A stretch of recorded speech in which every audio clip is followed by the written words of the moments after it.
কিন্তু দেখতে পাচ্ছি যে ওই প্রার্থীরই নেতাকর্মীরা বিভিন্ন ভোটারদেরকে বিশেষ করে সংখ্যালঘুদের বাড়ি বাড়ি যে তাদেরকে হুমকি দিচ্ছে ভোট কেন্দ্রে না আসার জন্য।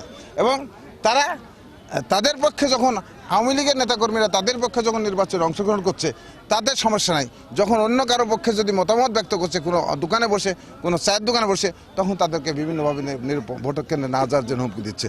তো সেই কারণে আমি মনে করব যে সরকার যদি নিরপেক্ষ নির্বাচন করতে চাই, সরকার যদি গ্রহণযোগ্য নির্বাচন করতে হয় তার প্রথম শর্ত হচ্ছে ভোটারের উপস্থিতি বাড়াতে হবে। ভোটার যদি উপস্থিতি বাড়ে তাহলে নির্বাচন নিরপেক্ষ হবে। যে ভোটাররা শান্তিপূর্ণভাবে ভোট দিবে, যাকে খুশি তাকে দিবে, এতে আমাদের কোনো আপত্তি নেই। কিন্তু কোনো প্রার্থী সমর্থকরা যদি ভোটারদেরকে এভাবে যদি হুমকি দিতে থাকে এবং ভোটারদেরকে যদি ভোট কেন্দ্রে আসতে বাধা দেয় তাহলে এইটা প্রশাসনের দায়িত্ব আমি মনে করি। এই বিষয়ে আমরা আরও পর্যালোচনা করছি।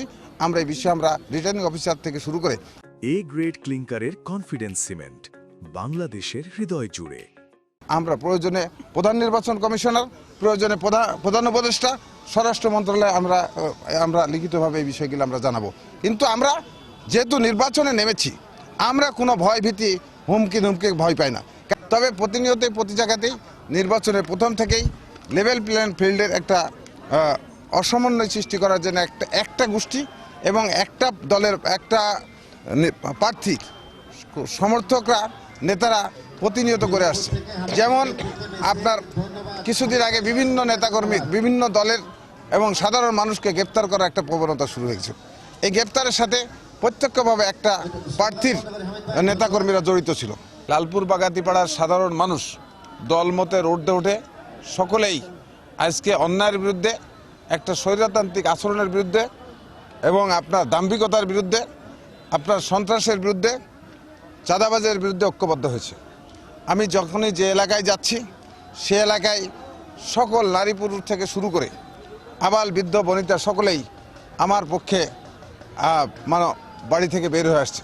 এবং আমি তাদের কাছে যখন দোয়া যাচ্ছি তারা নিজেরাই বলে উঠছে, দোয়া তো করবই, আমরা ভোটও দিব আপনাকে, আপনি খালি দাঁড়িয়ে থাকবেন।